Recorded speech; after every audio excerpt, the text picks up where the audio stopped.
Welcome. Thank you for joining us for our program. My name is Helen Liu, and I'm the Programming and Partnerships Manager at Cary Library. Before we begin, I'd like to thank the Ashland Public Library for partnering with us on this program. Tonight, Heather Clark will present an overview of her new novel, The Scrapbook, and share photos from her grandfather's wartime scrapbook and of her research trip to Germany in the summer of 2023. We will have time for questions at the end. This program is being recorded and will be posted to the library's YouTube channel. If you have any questions, please submit them to the Q&A, and Heather will answer them at the end of the program. Now I'd like to introduce you to our author. Heather Clark is a biographer, literary critic, and novelist.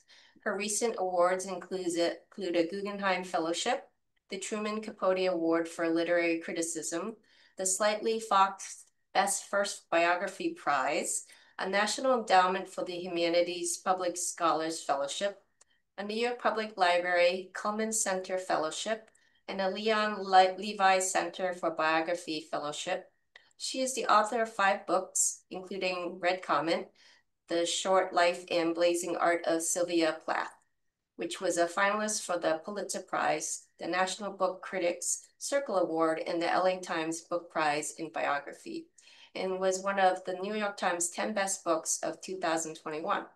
Clark's work has appeared in publications including the New York Times, Harvard Review, Time, Airmail, Lit Hub, Poetry, and the Times Literary Supplement. She holds a bachelor's degree in English literature from Harvard and a doctorate in English from Oxford. Hi, Heather, welcome. We are so excited to have you this evening. Thank you so much for having me, and thank everyone for coming and helping. And Helen, thank you so much for helping me set this up. I really appreciate the invitation.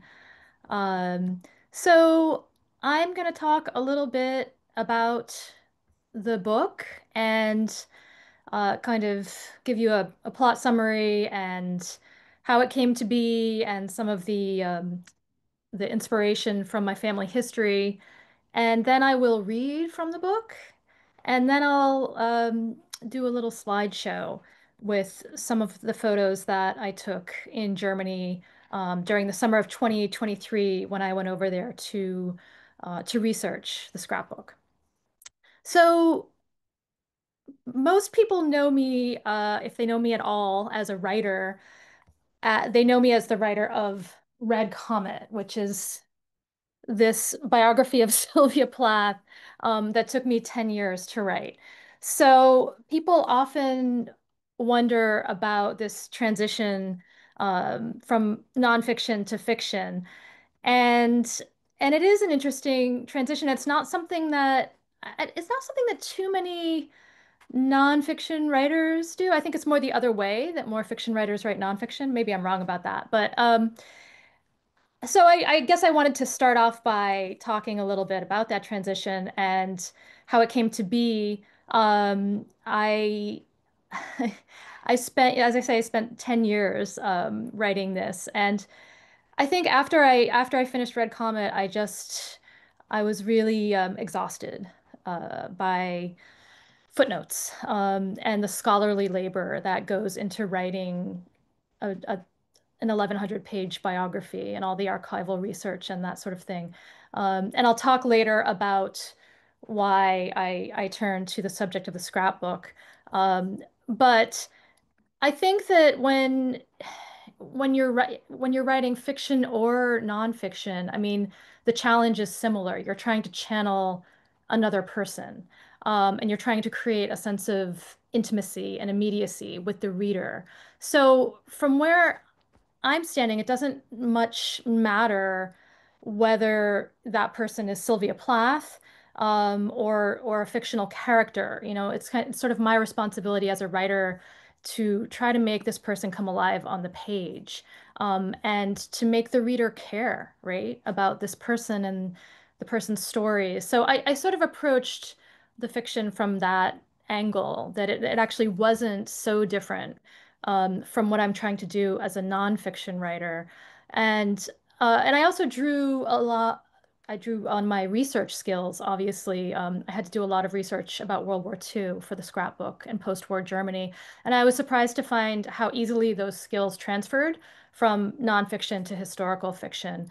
Um, and if you read the scrapbook, you'll see that I have a very, well, for me, it doesn't seem that long, but for a novel, I think it's unusual. But I have a bibliography, in the end of all of my sources that I used over the 3 years, the 2 or 3 years that I wrote it. And I really wanted to give credit to the historians that helped me understand this time and place. And I remember my agent said, "You don't need to put a bibliography in your novel. I mean, it's a novel. Why would you do that?" But I really wanted to give credit to these people because I don't think I could have written this book if I hadn't read a lot of the German and American historians. So thank you to them.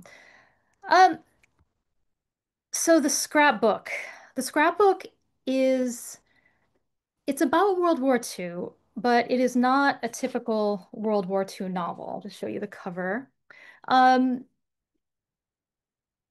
it's really about the aftershocks of World War II and the Holocaust and how they echo into the lives of the third generation. So I wanted to write about the war, but I wanted to do it in a different way, not through battles or daring escapes, like you might find in a more straightforward or traditional historical fiction book. Um, I really wanted to approach the war sideways and ask how it shaped my characters 2 generations later. So I was interested in how what doesn't get passed down within a family can shape someone as much as what does. And this is a book about silence between generations, but also silence between lovers. And, I suppose the book is hard to categorize. It's sort of part historical fiction, part romance, part psychological drama, part war story. It doesn't fit neatly into any one particular category. Um, I just sort of think of it as literary fiction. So the novel begins in 1996 when Anna, who is about to graduate from Harvard, meets Christoph. Christoph is a very handsome and charming visiting German, sorry, very handsome and charming visiting German student. And they meet at a party one night, and she's just swept away. He's beautiful, he's intelligent, he's very sophisticated. She's never met anyone like Christoph. They sort of spend this very intense week together talking about literature and politics and art and music. And he opens up this new world to her, and that world is Europe. He's sort of a portal to European history, European culture, art, sophistication. She's just never met anyone like him. So she decides to try to make a long distance relationship work. And over the course of a formative year, she travels back and forth to Germany to see Christoph. And when she goes to visit him, he takes her around, sightseeing ostensibly, right? So they visit Nuremberg, they visit Heidelberg, they visit Munich, and they visit Dachau, the Dachau concentration camp. And this is very important because Anna and Christoph's grandfathers fought on opposite sides of World War II. Anna's grandfather was an American GI whose army unit helped liberate Dachau, and he documented what he saw there in photos that ended up in his wartime scrapbook. And Anna has seen this scrapbook and it haunts her, but she doesn't she doesn't really want to tell Christoph about it. She kind of wrestles with that. Christoph's grandfather fought in the Wehrmacht on the Eastern Front, and he keeps telling her he wasn't in the SS, he was in the Wehrmacht. And Christoph has been told one thing about what his grandfather did in the war, but he's skeptical. He doesn't know if he can believe it. So as he's bringing Anna around to all of these German cities, to kind of taking her on what's supposed to be fun sightseeing tours, they keep coming up against German history, and he is also confronting his own family history, almost accidentally. So, for example, they're having a nice lunch in Nuremberg, and And then the conversation will turn and he'll say, "Oh, actually the courthouse is over there. Should I do you want to see the courthouse?" And so they end up in the courthouse. And this keeps happening over and over. They almost stumble into these memorial sites where they go in German cities and kind of come up against the weight of history. So the relationship becomes increasingly unsettled as they confront these dark family legacies. And and I guess, I mean, they bear witness really to a past that will not stay buried. And one of the questions the novel asks is whether their relationship can survive these brutal encounters with the weight of German history. So the novel intertwines Anna and Christoph's present day love story, which is quite a fraught love story, quite a troubled love story, with flashbacks to the wartime experiences of their grandfathers in the 1940s. So part of the novel is written in the first person, most of the novel, and then part is written in the third person from the perspective of these male soldiers. And I really wanted to challenge myself to write in that voice. Um, so it's a 1990s love story and a 1940s war story that operates on dual timelines. And someone said it was like Saving Private Ryan meets Before Sunrise, the Richard Linklater movie. And actually, that's not a bad way to put it. Um, so part of this novel was inspired by a true family story. My grandfather was in one of the U.S. Army units that helped liberate Dachau. He wasn't in the official liberating unit, which was the 42nd unit.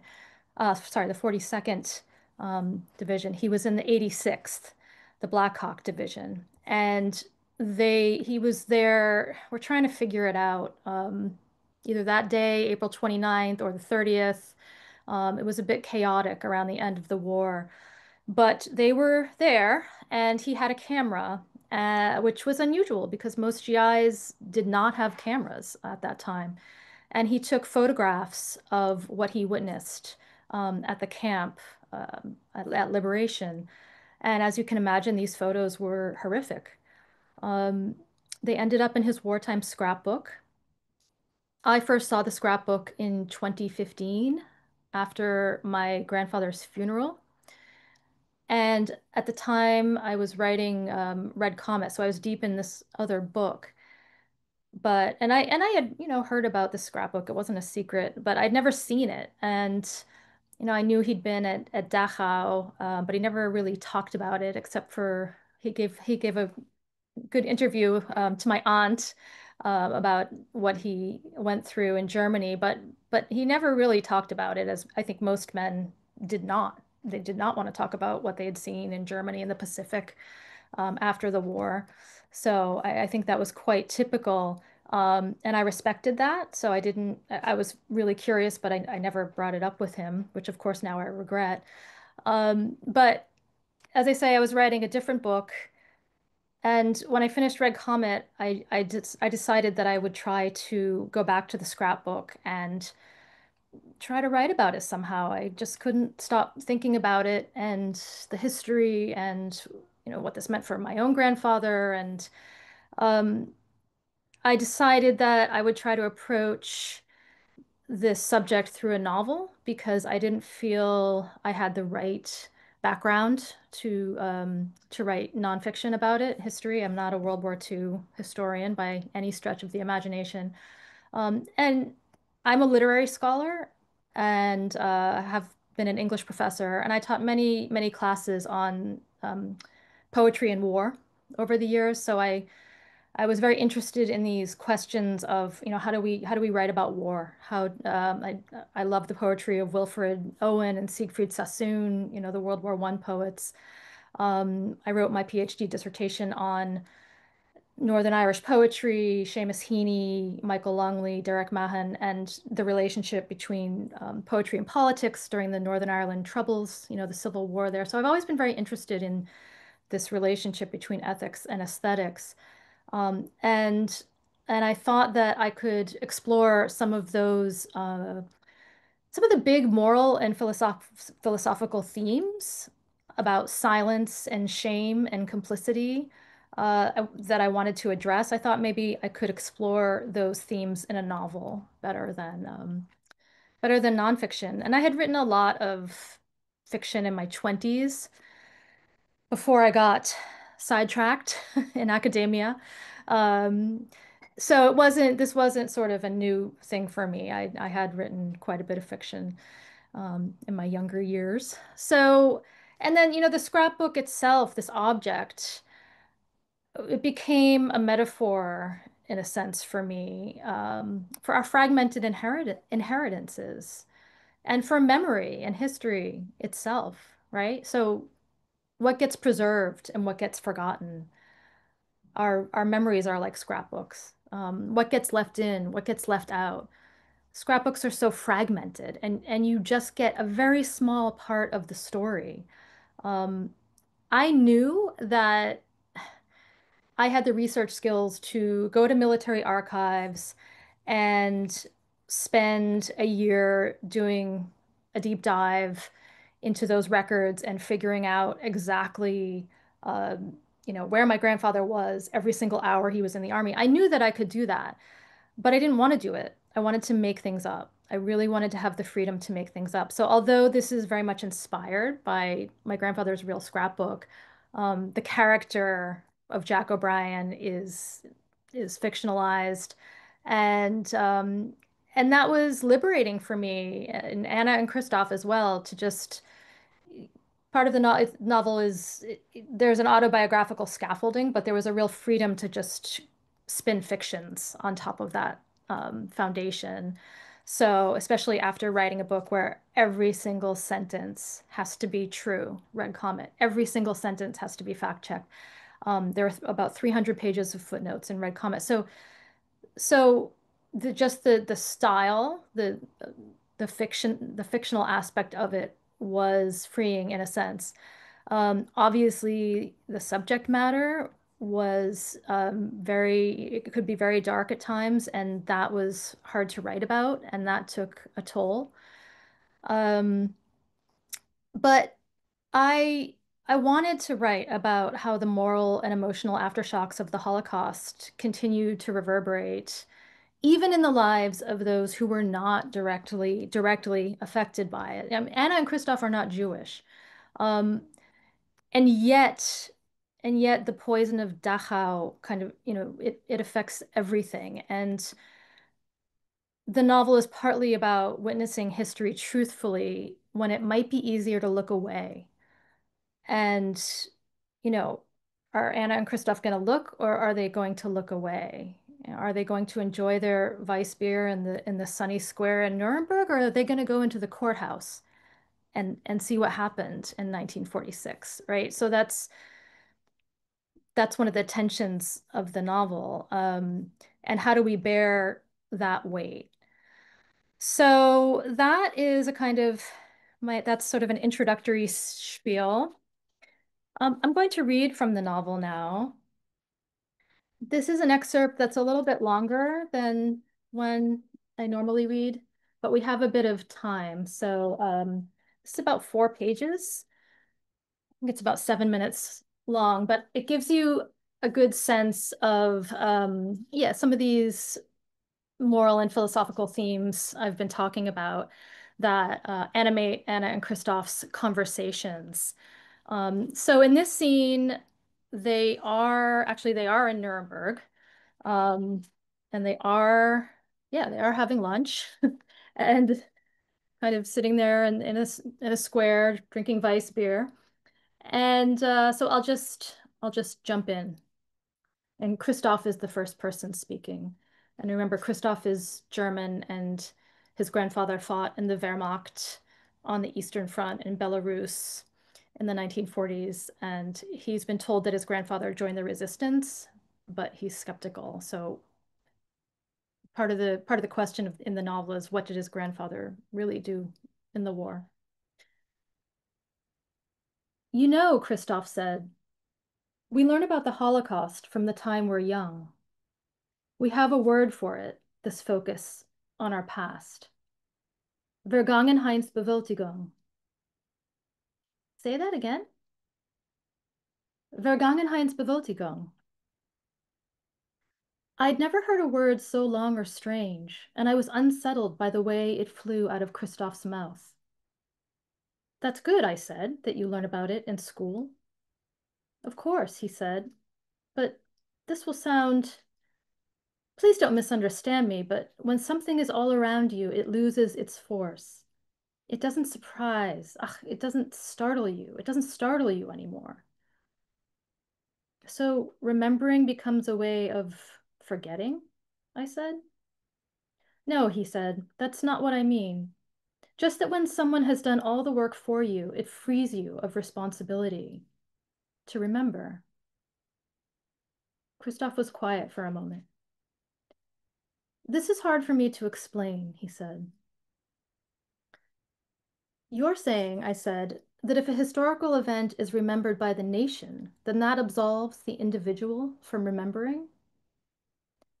Something like that, he said. This country has made damn sure we don't forget what happened during the war. Last year was the 50th anniversary of the surrender. There were memorials, commemorations all over Germany. There was a big exhibit about the Wehrmacht in Hamburg, about the atrocities it committed in the East. People were shocked because the Wehrmacht was the regular army, not the SS, as I told you. Yes, I remember. But still, he said, who really talks about it? Do you talk about Hiroshima with your friends? And listen, he whispered, leaning close. Only 50 years ago, this city was a wasteland of rubble and rats and rotting corpses. People who survived those bombings lived in the wreckage for months, with no electricity, no water. And now look around, a model of German order. It's as if it never happened. He sat back, took a long drink, then set his beer down on the table. You know, he continued, there was a big discussion here in the 80s about all of this. Your President Reagan came over to Germany to lay a wreath on the graves of some Wehrmacht soldiers at the military cemetery in Bitburg to commemorate the 40th anniversary of the end of the war. But Waffen SS soldiers were buried there too. There was a debate in all the newspapers. Lee Wiesel asked him not to go. And did he? I asked. In the end, yes. It surprised everyone. He even said the German soldiers buried there were as much victims of the Nazis as the Jews who died in the camps. Christoph shook his head. Unbelievable. Well, do you think they were victims? I asked. Not the SS, I mean, but the other soldiers. The ones in the regular army, like your grandfather. No, he said. That's bullshit. But the visit wasn't about forgiveness. It was about the Cold War, America's way of sailing the alliance against the Russians. Anyone could see that. He paused, then continued.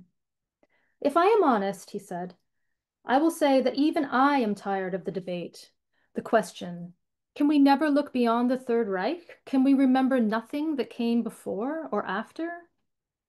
He shrugged. But Nazism, fascism, I once read that it is like how do you say, the half-life of something radioactive. There is no point at which responsibility goes away. Reagan's visit was a farce. It sounds like he was trying to remember, to forget, like you said. Look, he said, this country has been to hell and back. You would think there would be some wisdom that comes from such a journey. But I wonder, the historians are always coming up with reasons, justifications. How did Hitler gain power? The shame of Versailles. The stab in the back. Why did we murder the Jews? Because they sympathized with the Bolsheviks. They were a threat. There's your answer. Why did we fight so fiercely in the East during the last days of the Reich? Because the Russians were advancing. They were raping our women. We were always looking for reasons. There must be some logic behind it all, yes? But there was no logic. It was hypnotism. That is the only way I can understand what happened here. And I am aware that my answer is no better than the others. His hand shook as he lifted his beer. He drank, then set it back down. Habermas says the Holocaust should be as fundamental to Germany's identity as it is to Israel's, he said. Have you read Habermas? No, I said. He says our history must remain painful and that even those born after the war are in a way responsible for it. He says that because we grew up in a society that supported the Nazis, we have the potential to fall back into that abyss. Do you believe that? I asked. Yes, I do. We Germans, we must be careful. Do you know that when the Nazis built Buchenwald, they left Goethe's oak tree standing? The tree Goethe wrote poetry under. They wouldn't cut it down when they cleared the forest to build the prison. There's a famous photo of it in front of Buchenwald's barracks. For me, that is Germany. I tried to imagine the photo he described. A nation cannot survive without an identity, he continued. Okay, I understand this, but how do you build such a thing after the war? It's no surprise the historians have tried to explain what happened in terms of politics rather than mass delusion. But even if we say that what happened was the work of a madman and his hypnotized followers, well, that too is a kind of apology, yes? Either way, we avoid responsibility. That's what upset Habermas. We regard Auschwitz as an aberration in German history. Or we look to Stalin, Pol Pot, and we say we have only done what the others have done. Maybe that's too cynical, but I don't think so.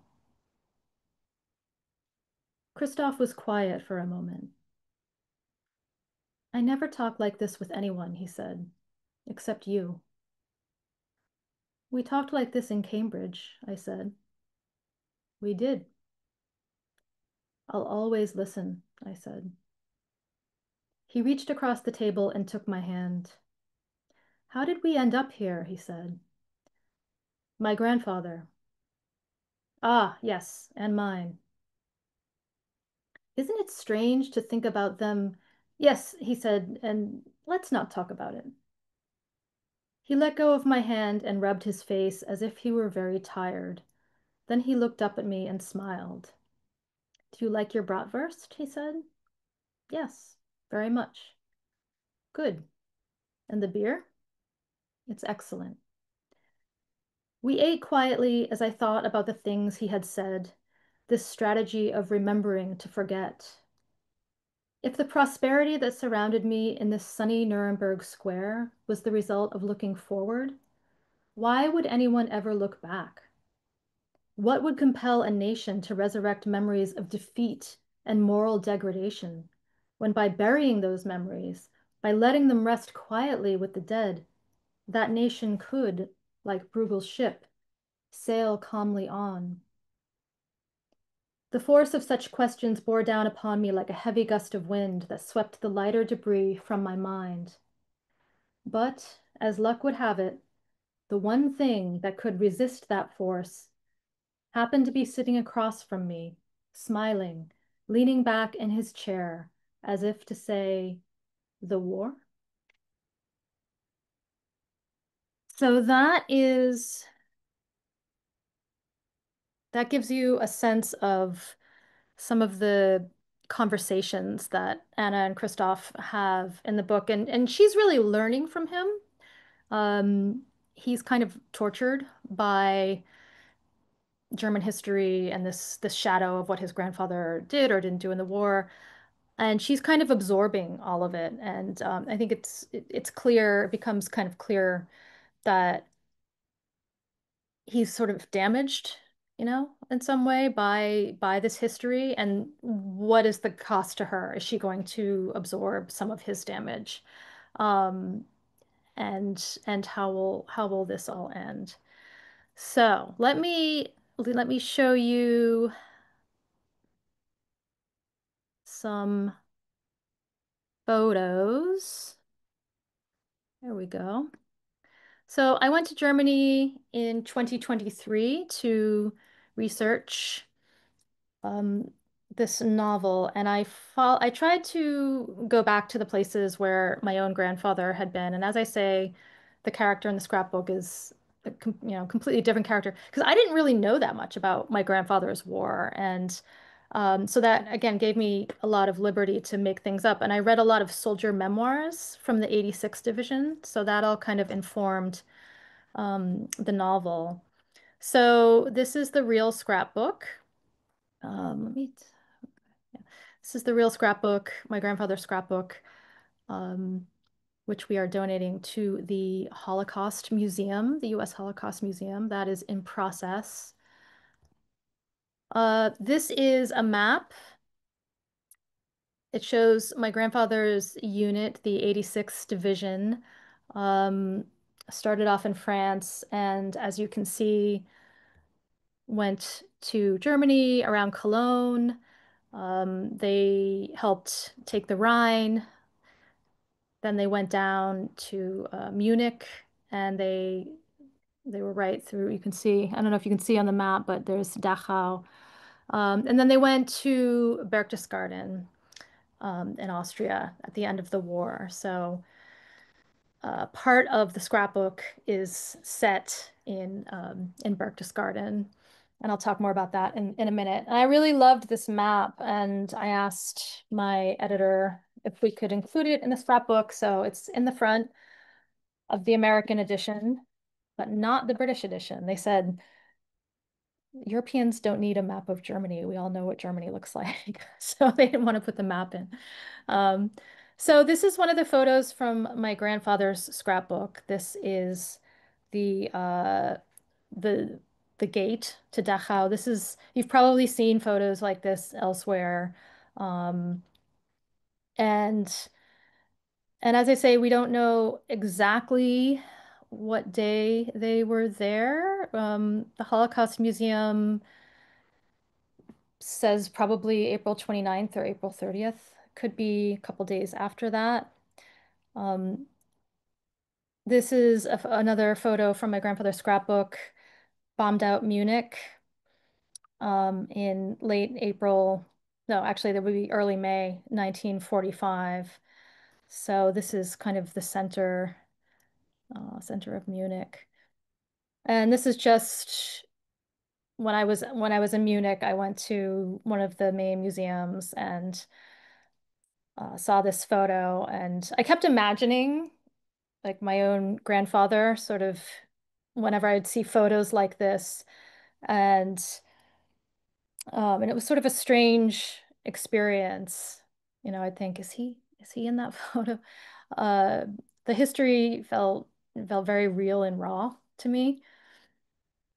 Um, so this is one of the first things you see when you go to Dachau.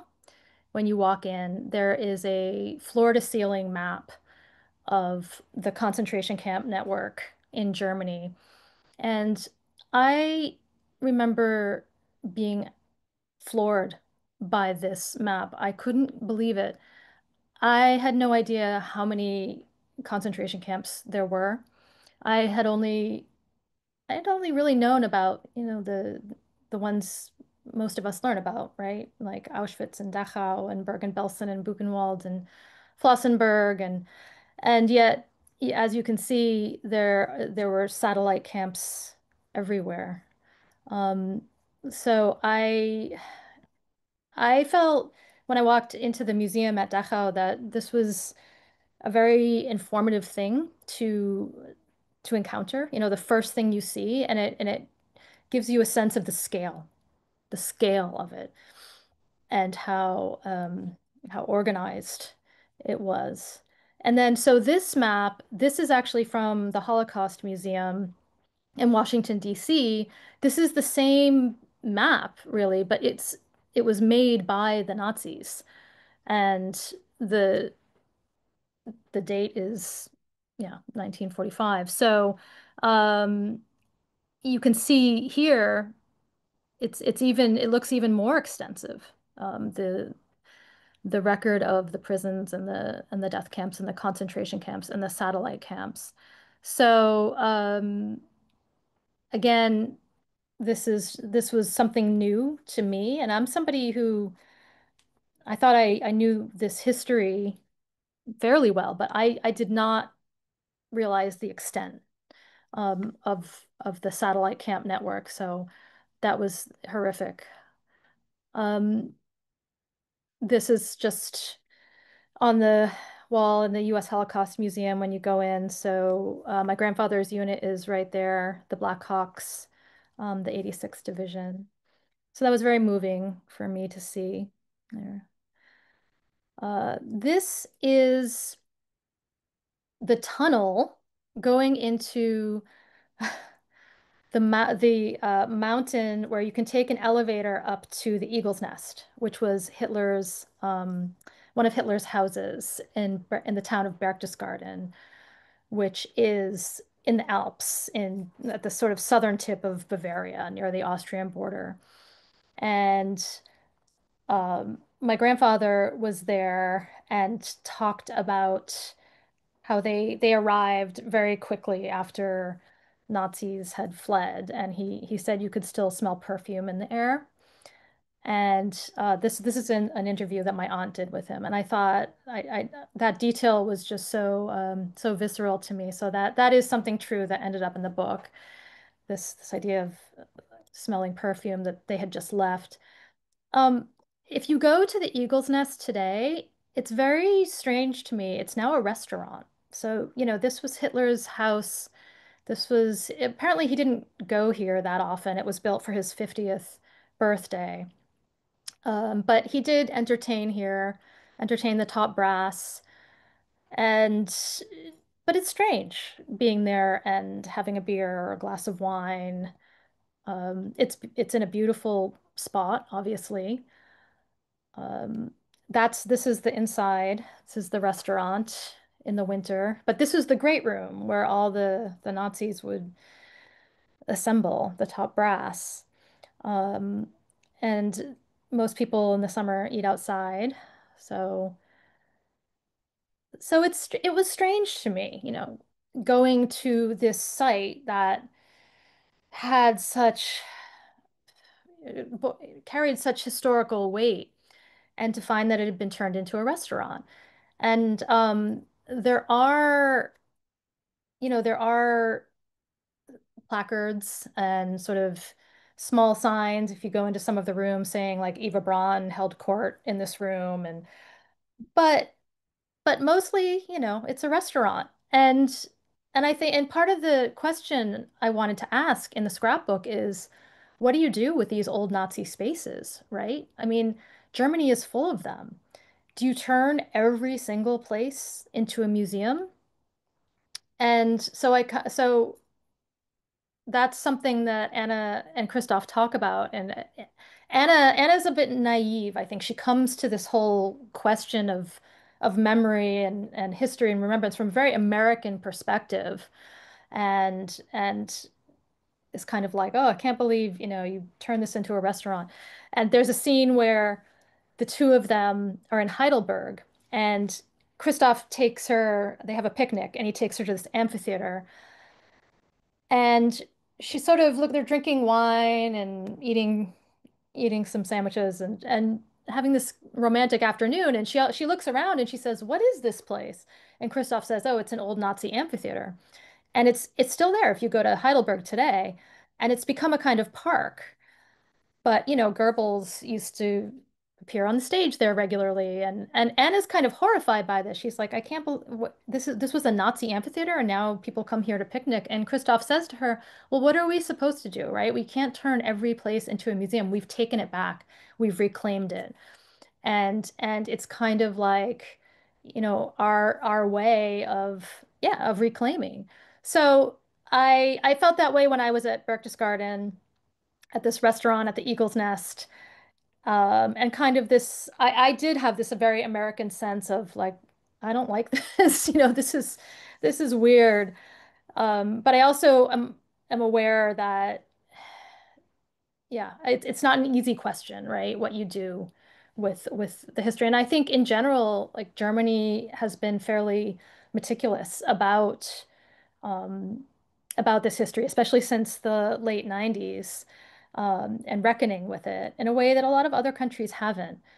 So I think they're trying to do the work, but far right forces are also rising in Germany right now, like the AfD. So This is the Dachau concentration camp, and I went to that and spent some time there. It's very pristine, as you can see from these photos, which is surreal. And there's, nothing out of place. I found it quite hard to imagine what it had been like in the 1930s and 1940s. It was the first of the Nazi camps in 1933, it opened, and initially for political prisoners. And so my grandfather, one thing that he said in his interview was he couldn't get over how close the camp was to the town of Dachau. And he said in interviews, there's no way that the Germans didn't know what was going on. They were right there. And he said that he never forgot the sight of German woman pruning her rose bush, right, near the camp gates. And that image sat with him. So this is a memorial inside the museum. And that's a sculpture outside of the museum at Dachau that was installed in the 1960s. This is from my grandfather's scrapbook. I was very intrigued by this pamphlet. It was about the Germans and basically telling US infantrymen not to fraternize with them and sort of to remember that they were Nazis and don't trust them. And so this was a kind of fascinating document to me, and I quoted part of it in the scrapbook. Um, so this was one of the moments in the novel where biography and fiction really collided for me because I did take a real document from a real scrapbook and quoted it in the book. So there are these moments where the novel has this kind of hybrid feel, and maybe that's my experience as a biographer. But I did want to bring some of the actual archival objects into the novel. These are photos from the scrapbook. It's very delicate, as you can see. I'm not going to show the photos from Dachau. They're too graphic, and I just don't want to do that. But this is Munich, and those of you who have been to Munich, you can see that this is sort of near Marienplatz, and it shows you how devastated the city was in 1945. These are some of the Nazi armbands and badges that he brought back from the war. It was very common for US soldiers to bring things like this home. It's really shocking when you see it in the scrapbook, but extremely common. They wanted to bring home souvenirs, they called them, and Luger pistols were another big one. So, but this was very disturbing to me, I guess, to see. So it's another thing that I wanted to write about in the scrapbook was just, these war souvenirs and why the soldiers wanted to take them home. And so, but they're very common, if disturbing. It's just my grandfather, an army buddy, some Deutschmarks and currency. This is These are some family photos from Somerville, um, and my grandfather in uniform with one of his sisters. And his sister made the scrapbook. I don't think my grandfather had much to do with making the scrapbook. Um, so it was really his sister's. And that's him in San Luis Obispo in December 1944. I really like that photo. And this is the Holocaust. This is the Eternal Flame at the Holocaust Museum. So I'll finish this talk by reading these words. Only guard yourself and guard your soul carefully, lest you forget the things your eyes saw, and lest these things depart your heart all the days of your life, and you shall make them known to your children and to your children's children. So that I will end with that.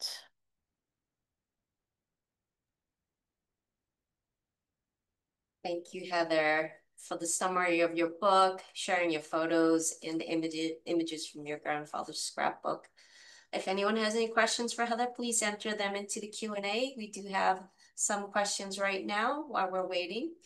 Someone had a question about what was on the walls and the ceiling of the tunnel at the Eagle's Nest. It looks sparkly Oh, or metallic.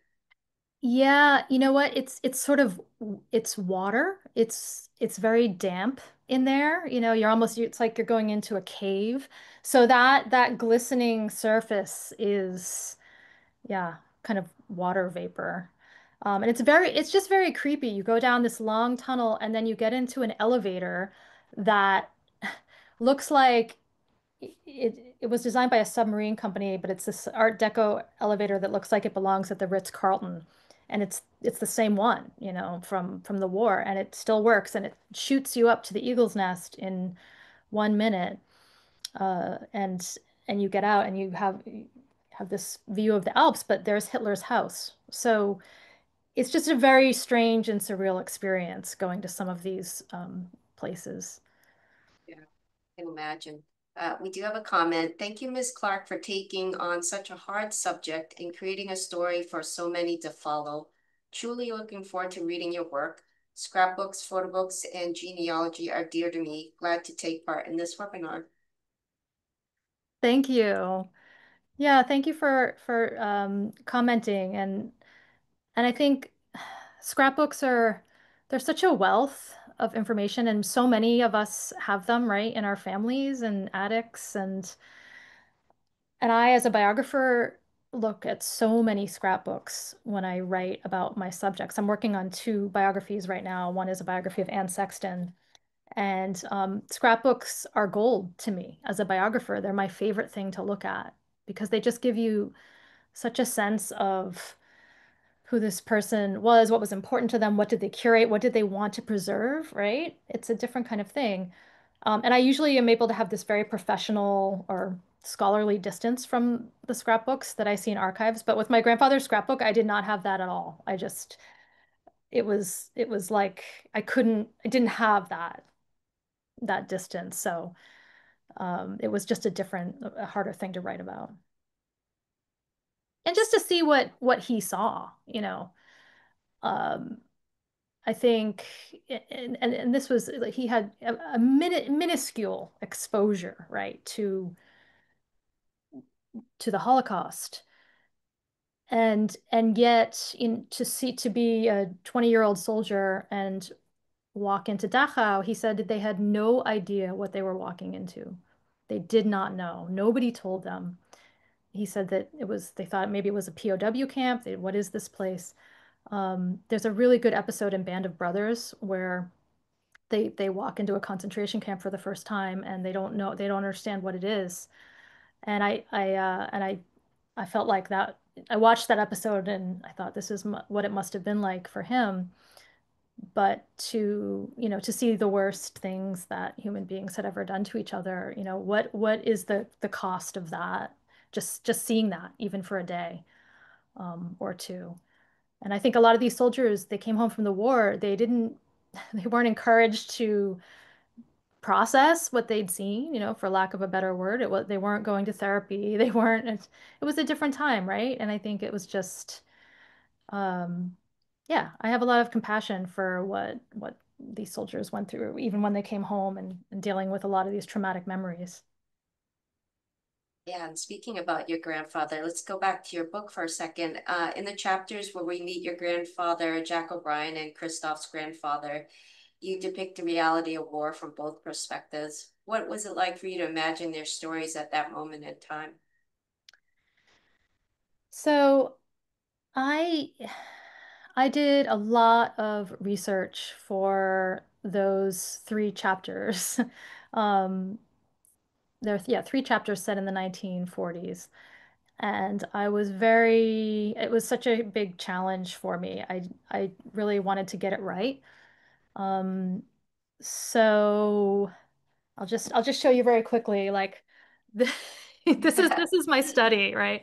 There are books everywhere, and I still haven't cleared up the World War. So all of these are World War II books, history books, and I just tried to be really diligent and learn as much as I could about what it was like to be an American infantryman in Germany in 1945 in the 86th Division, and also what it was like to be a German soldier in the Wehrmacht in Belarus in 1943, which is where Christoph's grandfather was. So yeah, just reading a lot of memoirs, a lot of histories.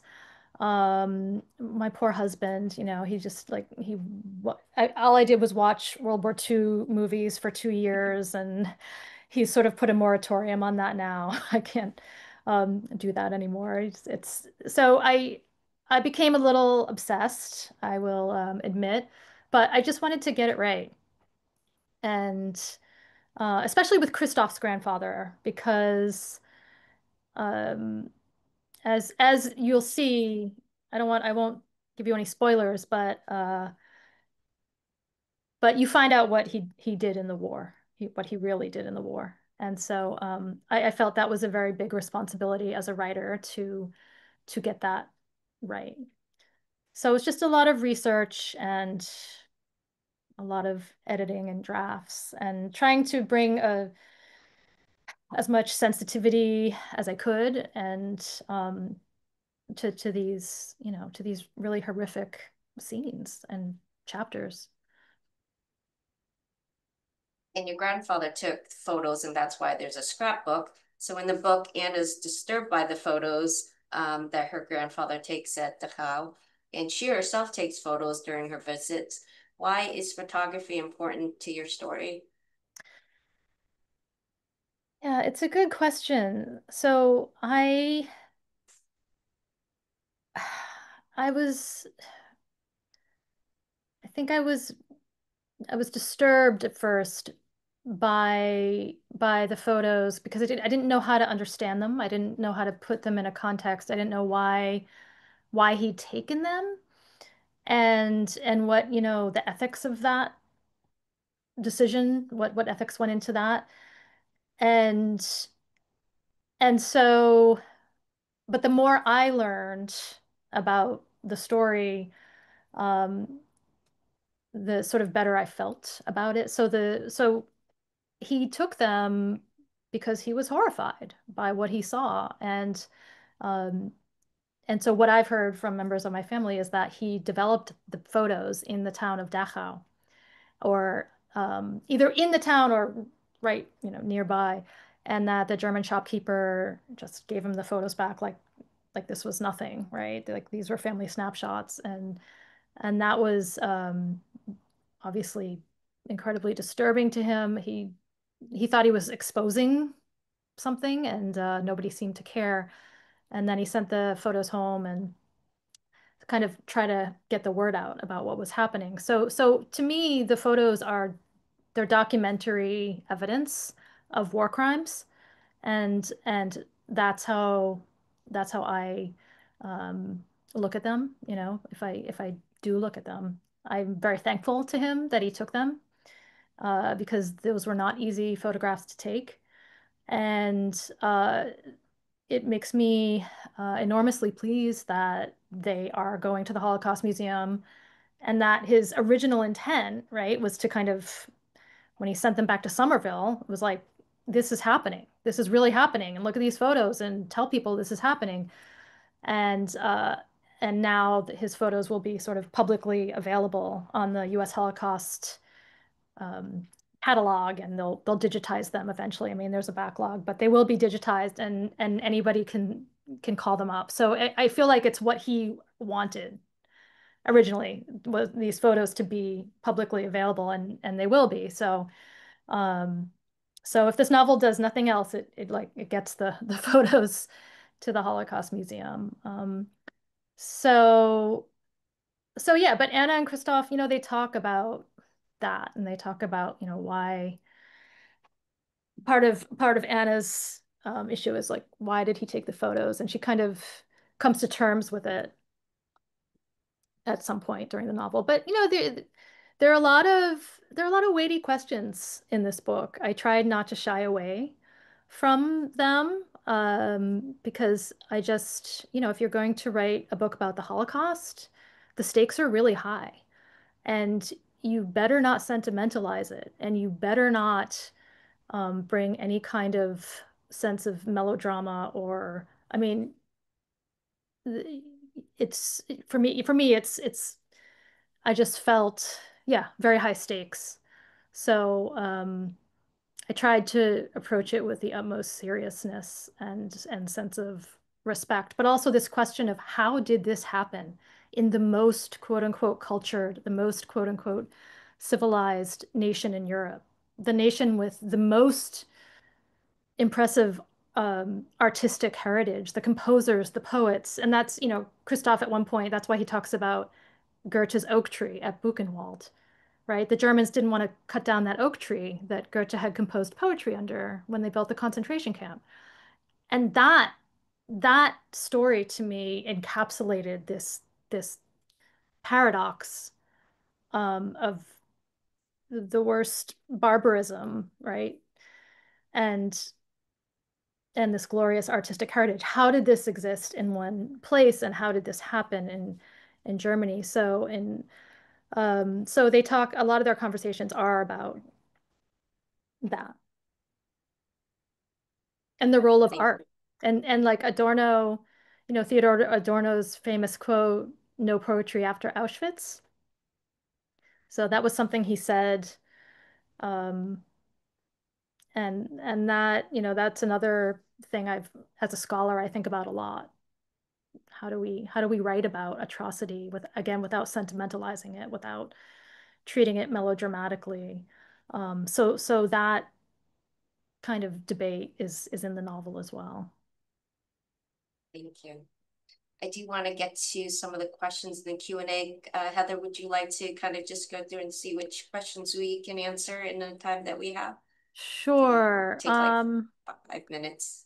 Yes, Somerville. Yes, I am speaking of Somerville, Mass. That's where my grandfather grew up. Yeah, in Somerville.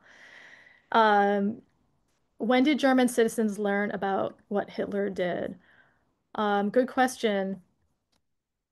Well, pretty soon after. I mean, I know that the Americans made a lot of the German citizens who lived in the surrounding towns come and bury the murdered victims at the concentration camp. So that was happening in the spring of 45. A lot of the Germans who lived around Buchenwald and Dachau and Bergen-Belsen, they were all brought in to for the burial work.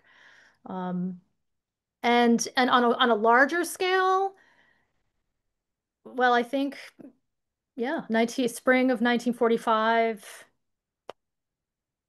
going into that fall, winter, the Americans, they had newsreels that they would show in the cinemas in German towns, and they would, sort of, I don't know how exactly they got the townspeople into the cinemas, but there was a lot of effort put into this is what happened, and you need to see what happened. And it was coming from the Americans and the British, in the footage, newsreels and things like that. But what my grandfather said, he didn't know what Dachau was in April of 45, but I mean, they knew before that. The army knew, the government knew. So, but I don't know how much that trickled down to the soldiers on the ground. So yeah, that is, I never visited San Luis Obispo. No, I did not. Right. Well, I think that's all the time we have this evening. Thank you so much for joining us tonight, Heather, and sharing your novel with us. Please, if you haven't read the scrapbook, read it. You can borrow a copy from the library. And thank you all for joining us this evening. And thank you again, Heather. Thank you so much for having me.